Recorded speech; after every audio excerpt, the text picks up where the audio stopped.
Welcome to Real Life Stories. I'm Norm Rasmussen. We're going to read chapter 33 out of the Real Life Stories book. This is titled, Four Fingers Cut Off in an Accident. This is one incredible miracle story. Four fingers cut off in an accident. The man picked up the four fingers, held them in place, and cried out. I was raised in a Christian home. I never had the desire to experience worldly things. I thank God for the opportunity that He gave me to be born into a Christian home. I can't thank Him enough for that. I have experienced many healings in my body. My God heals minds, hearts, and bodies. My oldest brother recently refreshed my memory on a healing miracle that my dad experienced. Mom and Dad had 10 children, so it was pretty hard to keep track of all of us. One day, my dad was sitting in a church pew listening to a man talk about how he was healed. He was at work and a piece of heavy machinery took off 4 of his fingers. This man proceeded to say that he picked up those 4 fingers, put them in their place, and cried out to God, saying, God, you know that I need this hand to support my family. Please make my hand whole again. God performed that miracle, and his hand was healed instantly. My dad sat there and said, yeah, right. He didn't believe him. Time went by, and one day my dad was at a small convenience store on 12th Street in Gary, Indiana. At the same time, my older brother and my younger 2-year-old brother were walking to the same store. As my brothers crossed the street, my younger brother was hit by a car. The ambulance came and took him to the hospital.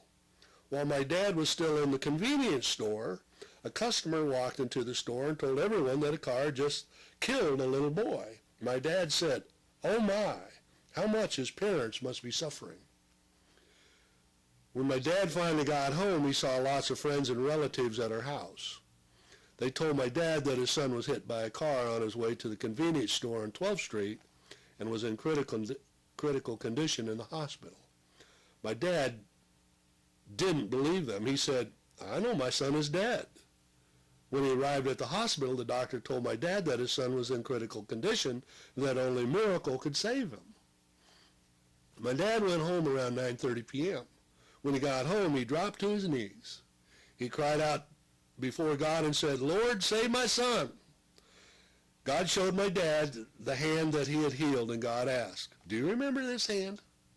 Well, the God that saved that hand is the God that can save your son. My dad cried out, I want him healed, Lord. God then showed that same hand that my dad once didn't believe on my brother's head, healing the wound. It touches me. I'm going to read that again. My dad cried out, I want him healed, Lord.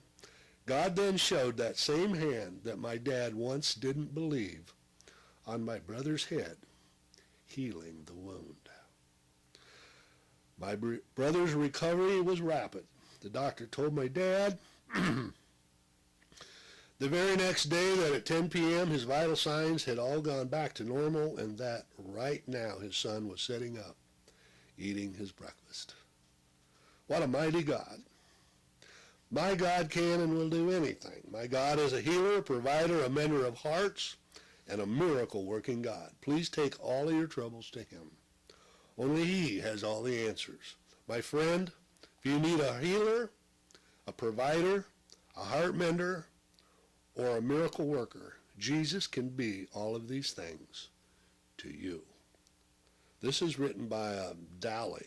D-I-A-L-Y. I hope I'm pronouncing that right. What a touching story.